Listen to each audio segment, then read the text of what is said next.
마태복음 13장에는 가라지 비유 말씀이 나옵니다.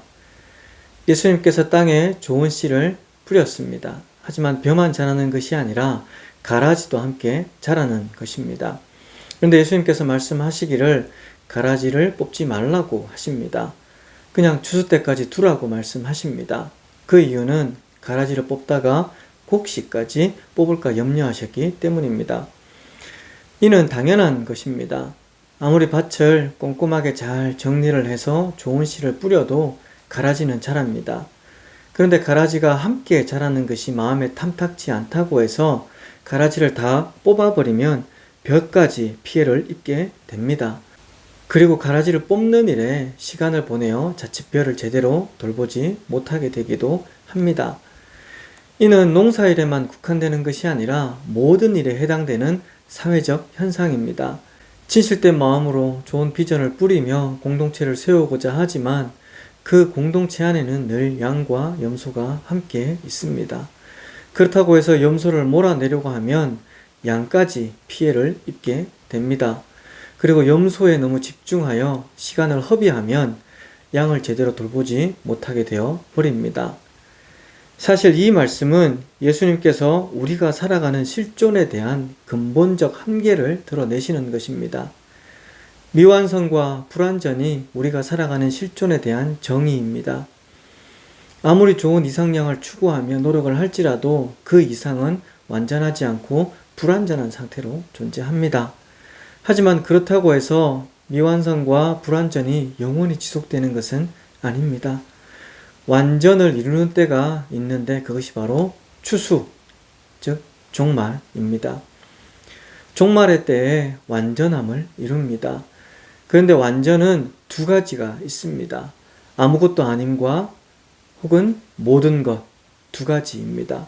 흔히 모든 것을 완전함으로 이해하는데 아무것도 아닌 것 역시 완전함인 것입니다. 완전함의 의미는 원래의 자기 자신으로 돌아가는 것입니다. 따라서 완전함을 아무것도 아닌 것으로 이해하는 것은 인간이 아무것도 아닌 존재에서 시작되었기에 종말을 통해서 다시 원래의 자리인 아무것도 아닌 존재로 돌아간다고 이해하는 것입니다. 그리고 완전함을 모든 것으로 이해하는 것은 인간의 영이 모든 것인 하나님에게서 왔기에 다시 종말을 통해 모든 것인 하나님에게로 돌아간다고 이해하는 것입니다. 그래서 무신론자들은 종말을 곧 소멸로 이해를 합니다. 소멸은 아무것도 아닌 것입니다. 그래서 인간의 죽음은 소멸로 아무것도 아닌 것이 되는 것입니다. 반면에 유신론자들은 종말을 부활로 이해를 합니다. 부활은 모든 것을 의미합니다. 그래서 인간의 죽음은 곧 부활로 모든 것이 되는 것입니다. 이런 차원에서 무신론자들에게나 유신론자들에게나 둘 다 현재의 삶은 중요합니다. 왜냐하면 무신론자들에게 죽음은 아무것도 아닌 것으로 소멸되는 것이기에 현재의 삶에서 의미를 찾고 가치를 세우기 위해 노력합니다. 따라서 현재의 삶에 집착을 하는 것입니다. 그리고 유신론자들은 죽음은 곧 모든 것이 되는 부활이기에 현재의 삶에서 구원이라는 완성을 향한 의미와 길을 잃어버리지 않기 위해 노력을 하는 것입니다. 따라서 모두에게 현재의 삶은 중요합니다. 종말 이후의 결과는 전혀 다르지만 아무것도 아닌 것이라는 완전함을 향해 달려가는 삶이든 모든 것이라는 완전함을 향해 달려가는 삶이든 상관없이 모두에게 현재의 삶은 중요합니다. 그래서 서로 섞여서 열심히 삽니다. 그런데 아무것도 아닌 것과 모든 것 둘 다 완전함이지만 같은 차원의 완전함이라고는 볼 수 없습니다. 아무것도 아닌 것은 완전함이지만 의미 없는 완전함이고 반면에 모든 것은 의미 그 자체의 완전함인 것입니다. 그러니 아무것도 아닌 것이라는 완전함을 향해 가는 삶으로 인해서 자칫 모든 것이라는 완전함을 향해 가는 삶이 실족하거나 넘어지지 않도록 분별하고 삶을 지켜야 함을 말하는 것입니다. 이것이 마태복음 13장 가라지 비유의 1차적인 의미인 것입니다. 그리고 가라지 비유 말씀의 2차적 의미는 벼와 가라지가 정해지지 않았다는 것입니다. 이는 유전과 관련된 생물학적 이해를 넘어서서 사회적 혹은 신앙적 시각으로 이해를 하여야 합니다. 아무것도 아닌 것을 향해 가는 삶과 모든 것을 향해 가는 삶이 미리 정해진 바가 없다는 것입니다. 현재는 아무것도 아닌 것을 향해 달려가는 삶일지라도 모든 것을 향해 달려가는 삶으로 바뀔 수 있는 것이고, 모든 것을 향해 달려가는 삶일지라도 그 삶의 걸음에서 벗어나 아무것도 아닌 것을 향해 달려가는 삶이 될 수 있다는 것입니다. 그러니 아무것도 아닌 것을 향해 달려온 삶인지 혹은 모든 것을 향해 달려온 삶인지는 마지막 종말의 때에 판단하겠다는 의미가 되는 것입니다. 마태복음 13장 36절에서 43절 말씀에 의해서 다시 설명을 드리면, 하나님께서는 이 땅에 선을 만드셨습니다. 하나님께서 선이시기에 선의 창조물은 당연히 선인 것입니다. 그러나 창조물이기에 불완전한 선인 것입니다. 때문에 선의 불완전함이 악을 만들어내는 것입니다. 그래서 이 땅에 선만 있는 것이 아니라 악도 같이 있는 것입니다. 이 악을 제하기 위해서는 선도 제하여야 하는 것입니다. 왜냐하면 불완전한 선이 악을 만들어내는 것이기에 악을 제하기 위해서는 결국 불완전한 선 역시 제하여야 하는 것입니다. 창세기 6장에 보면 하나님께서 세상의 악함을 보시고 심판을 작정하시고 악을 제하려고 하십니다. 하나님께서 악을 제하고자 하시니 세상의 모든 것들이 다 심판받아야 제하여지는 것입니다. 그래서 마음을 돌이켜 긍휼히 여기심으로 노아와 그 가족들 그리고 배에 탄 짐승들만 남기고 다 제하여 버리신 것입니다. 예수님께서 이를 아시기에 가라지를 뽑지 말고 그냥 두라고 말씀하신 것입니다. 하나님의 창조물인 인간이 불완전한 선을 가진다는 것은 늘 선이 아닐 수도 있다는 가능성을 가지는 것입니다. 즉 지금은 선한 길을 걸으며 선하게 존재하지만 언제든지 악한 길로 돌아서 가라지가 될 수 있는 것입니다. 또한 반대로 지금은 악한 길을 걸으며 가라지로 존재하지만 선한 길로 돌이켜 벼의 삶을 살 수 있다는 것입니다. 누구는 선한 길을 걷고 누구는 악한 길을 걸을 것임이 정해지지 않은 것입니다. 인간이 불완전한 선을 가진다는 것은 선한 길을 걸을 수도 있고 타락하여 악한 길을 걸을 수도 있기에 마지막에 가봐야 선한 길에 서 있는지 혹은 악한 길에 서 있는지 판단하여 정할 수 있는 것입니다. 그래서 예수님께서 추수 때까지, 즉 심판 때까지 그냥 두라고 말씀하시는 것입니다. 그리고 추수 때에 벼인지 가라지인지 정하여 가라지는 뽑혀 불태워질 것임을 말씀하시는 것입니다. 여러분, 선과 악은 나누어져 있는 것이 아닙니다. 선과 악은 하나로 연결되어 있습니다. 선과 악은 정해져 있는 것이 아니라 사탄이 타락한 천사인 것처럼 선이 타락하면 악이 되는 것입니다. 그리고 반대로 악이 회심하면 선이 되는 것입니다.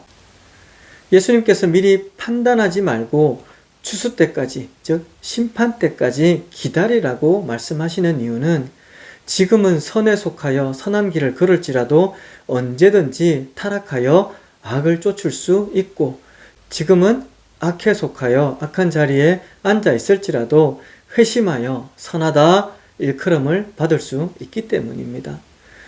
지금 악이라고 해서 제하여 버리면 나중에 회심하여 선이 될 수 있는데 그 선이 되어 구원받을 수 있는 기회를 잃어버리기 때문에 마지막까지 기다리라고 말씀하시는 것입니다. 이와 관련해서 성경에서 예로 들 수 있는 대표적인 인물이 바로 라합과 아간입니다.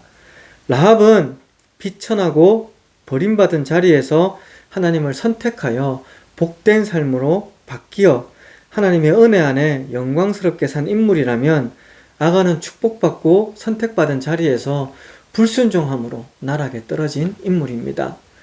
여호수아가 가나안 땅에 들어가기 전에 정탐꾼 2명을 보냅니다. 정탐꾼이 가나안 땅 여리고에 들어가서 라합의 집에 유숙하게 되는데 이것이 발각되어 여리고 왕에게 보고가 됩니다. 당연히 여리고 왕이 라합의 집에 유속하는 수상한 자를 붙잡기 위해 라합의 집으로 군사들을 보냅니다. 라합이 자기의 집에 군사들이 몰려오는 것을 알아채고 정탐꾼 2명을 지붕에 벌려놓은 3대에 숨깁니다. 곧 군사들이 몰려와 라합에게 수상한 자를 내어놓으라고 요구합니다. 이때 라합이 그들이 방금 나갔으니 급히 따라가면 잡을 수 있을 것이라며 지혜롭게 대답합니다. 그리고 군사들이 라합이 가리킨 방향으로 몰려간 틈에 정탐꾼을 도망시킵니다. 라합은 이 일로 인해서 여호수아가 가나안 땅에 들어와 여리고를 정복할 때에 생명을 보존하게 됩니다. 라합은 이방인의 신분이지만 하나님을 선택함으로 자기뿐만 아니라 모든 가족들의 생명을 구하게 되고 뿐만 아니라 다윗과 예수 그리스도의 족보에 이름을 올리게 되는 복된 삶을 살게 됩니다. 라합은 기생입니다. 신분상 결혼도 할 수 없었고 가정 무시를 받으며 손가락질 받는 삶이었습니다. 그러나 그가 하나님을 선택함으로 예수 그리스도의 족보에 이름을 올리는 영광의 삶이 됩니다. 이렇듯 라합은 가라지에서 곡식이 된, 즉 악에서 선이 된 대표적인 인물입니다. 반면에 아간은 라합과 대조적으로 곡식에서 가라지로 그 삶이 옮겨진 대표적인 인물입니다. 모세가 신명기에서 가나안 땅에 들어가서 땅을 차지하기 위해서 전쟁을 해야 하는 이스라엘 백성들에게 계속해서 강조하는 말씀이 무엇입니까? 바로 땅을 남김없이 다 차지하고 가나안 거주민들을 남김없이 몰아내고 그리고 마지막으로 거주민들이 가지고 있는 은, 금이나 그리고 금속을 가지지 말고 하나님께 바치라는 것이었습니다. 은과 금은 가장 값진 물건이기 때문에 가장 귀한 곳에 쓰였는데 보통은 우상을 만들고 치장하는 일에 쓰였습니다. 그래서 하나님께 다 바칠 것이 요구되었습니다. 그리고 동과 철은 무기를 만드는 데 쓰이는데 이스라엘에게는 무기를 만들거나 가지는 것을 금하고 있었습니다. 그리고 말 역시 농경 이외의 목적인 군사용으로 가지지 못하도록 하기 위해서 말이 있으면 말의 뒷발 힘줄을 끊게 되어 있었습니다. 이스라엘은 철저하게 스스로 힘을 키워 그 힘을 의지하는 것이 아니라 하나님을 섬기고 의지하도록 요구되었고 그 요구에 순종하였습니다. 그런데 아간이 이 일을 어긴 것입니다. 여호수아 7장 21절을 보면 내가 노력한 물건 중에 시날산의 아름다운 외투 한 벌과 은 200세겔과 그 무게가 50세겔 되는 금덩이 하나를 보고 탐내고 가졌나이다 라고 아간이 고백합니다. 아이성 전투 때에 아간이 금덩이 하나를 취합니다. 이것은 하나님에 대한 불순종의 사건입니다. 이 일로 인해서 아이성 전투에서 패하게 되고 아간은 처벌받아 나락으로 떨어집니다. 하나님의 자녀된 자리에서 제하여지는 것입니다. 여러분, 우리가 항상 명심해야 하는 것은 지금 선에 속하여 있다고 해서 그것이 계속 된다는 보장은 없다는 것입니다. 언제든 악에 속하여질 수 있는 것입니다. 물론 반대로 지금은 악에 속해 있을지라도 언제든지 다시 선에 속하여질 수 있는 것입니다. 레오나르도 다빈치의 최후의 만찬이라는 그림을 잘 아실 것입니다. 아시는 것처럼 최후의 만찬이라는 그림과 관련된 많은 일화들이 있습니다. 다빈치는 최후의 만찬을 그리기 위해서 등장인물과 관련된 적당한 모델을 찾는 데 많은 시간을 보냅니다. 제일 먼저 그림의 중앙에 예수님을 그리기 위해서 얼굴에 사랑과 평화가 넘치는 사람을 찾아서 모델로 삼아 그림을 그렸습니다. 그리고 양옆에 제자들을 그렸습니다. 그리고 마지막으로 가룟 유다를 그리기 위해서 얼굴에 사악한 기운이 묻어나는 모델을 찾기 위해서 사창가와 술집을 찾아다닙니다. 그러다가 어느 날 술집에서 얼굴에 사악한 기운이 묻어나는 적당한 대상을 찾게 됩니다. 다빈치가 그를 모델로 삼아 가룟 유다를 그리는데 그 남자가 고백하기를 자기가 바로 예수님 그림의 모델이었다고 이야기합니다. 그래서 최후의 만찬에서 예수님과 가룟 유다는 같은 모델인 것입니다. 저는 이 일화가 가지는 의미가 크다고 생각합니다. 사람에게는 예수님과 가룟 유다의 양면을 가집니다. 예수님의 길을 걸을 수도 있지만 가룟 유다의 길을 걸을 수도 있는 것입니다. 여러분, 이처럼 선과 악은 구별되지 않습니다. 선이 타락하면 악이 되는 것이고 악이 회심하면 선이 되는 것입니다. 마태복음 16장에 보면 예수님께서 제자들에게 사람들이 나를 누구라 하느냐고 묻습니다. 그러자 더러는 세례 요한, 더러는 엘리야, 어떤 이는 예레미야 선지자라고 한다고 대답합니다. 그러자 예수님께서 제자들에게 너희들은 나를 누구라고 생각하느냐고 묻습니다. 이때 베드로가 유명한 고백을 합니다. 주는 그리스도시요 살아계신 하나님의 아들이십니다. 그리고 베드로가 이 신앙 고백으로 칭찬을 듣습니다. 그런데 이 신앙 고백 후 불과 7절을 더 내려가면 마태복음 16장 23절에서 예수님께서 베드로에게 사탄아 내 뒤로 물러가라 너는 나를 넘어지게 하는 자로다 라고 꾸짖습니다. 예수님께서 자신이 잡혀서 고난당하고 죽임을 당할 것이라는 말에 베드로가 항변을 하자 예수님께서 베드로를 꾸짖는 것입니다. 베드로가 멋진 신앙 고백으로 예수님께 칭찬을 듣자마자 이어서 바로 사탄이라는 소리를 들으며 꾸지람을 듣습니다. 베드로가 선에 속하였다가 바로 육신의 유혹으로 악에 속하는 경험을 한 것입니다. 베드로가 이러한 경험을 하였기에 베드로전서 5장 8절에서 그가 이렇게 고백합니다. 근신하라 깨어라 대적마귀가 우는 사자같이 두루다니며 삼킬 자를 찾나니. 여러분, 항상 근신하고 깨어 있어야 합니다. 신앙은 좋고 나쁨의 문제가 아니라 죽고 사는 문제인 것입니다. 한순간에 길을 잃어버려 물 위에서 떨어져 나온 양은 바로 죽음과 대면하는 것입니다. 100마리 양이 있는데 한 마리를 잃으면 목자가 그 잃어버린 한 마리를 위해서 99마리를 두고 이런 양을 찾으러 가는 것은 그 잃어버린 한 마리 양이 단순히 고생하는 것이 걱정되어서가 아니라 곧 죽게 되기 때문인 것입니다. 여러분, 신앙생활은 전쟁과 같은 것입니다. 깨어있지 않으면 죽는 것입니다. 단지 영적 죽음이 바로 삶에서 피부로 경험되지 않으니 사실 그 심각성을 잘 모르는 것입니다. 도스토옙스키가 쓴 카라마조프의 형제들이라는 책이 있습니다. 이 책에는 그 당시 러시아 정교회가 영적으로 죽어 있어 그 모양은 선한 길을 걷는 듯 하지만 실상은 타락하여 악한 길을 걷고 있음을 알 수 있는 이반과 알료사 형제의 대화가 나옵니다. 이반이 그의 형인 알료사에게 하는 이야기인데 대충 이런 내용입니다. 예수님께서 재림을 하셨습니다. 십자가에서 못 박혀 죽으시고 3일 만에 부활하신 예수님께서 다시 이 땅에 재림할 것이라고 약속하시고 하늘로 승천하셨습니다. 그런데 예수님께서 약속대로 진짜 재림을 하신 것입니다. 이 땅에 처음 오셨을 때와 마찬가지로 예수님께서 하나님 나라의 일을 전하시다가 감옥에 구속됩니다. 그런데 어느 날 러시아 교회 대주교가 감옥에 예수님께 찾아와서 이렇게 흥정을 합니다. 당신이 예수님이라는 건 알겠습니다. 그러나 우리 교회는 더는 당신이 필요 없습니다. 우리가 알아서 잘하고 있으니 당신은 안심하고 당신이 있어야 할 하늘나라로 가십시오라고 이야기를 했다는 내용입니다. 예수님께서 다시 재림하셨는데 러시아 교회를 대표하는 대주교가 예수님을 찾아와서 하는 말이 더 이상 당신이 필요 없다고 이야기하는 것입니다. 예수님 없이도 잘 알아서 하고 있고 교회가 잘 돌아가고 있다는 것입니다. 그러니 하늘나라로 가 있으면 나중에 필요할 때 찾겠다고 이야기하는 것입니다. 교회가 영적으로 죽어 있는 것입니다.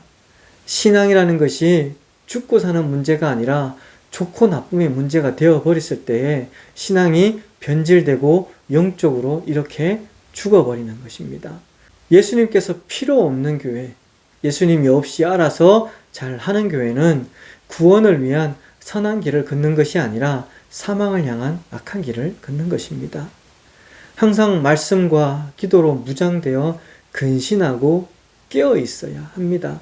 그렇지 못하면 바로 신앙의 변질과 대면하게 되고 불의하고 악한 길에 들어서게 되는 것입니다. 지금 구원의 자리에 있다고 해서 계속해서 구원의 자리에 있을 것이라는 보장은 없습니다.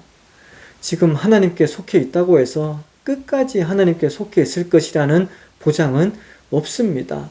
모든 그리스도인이 이 사실을 깨어 명심하고 있어야 하는 것입니다.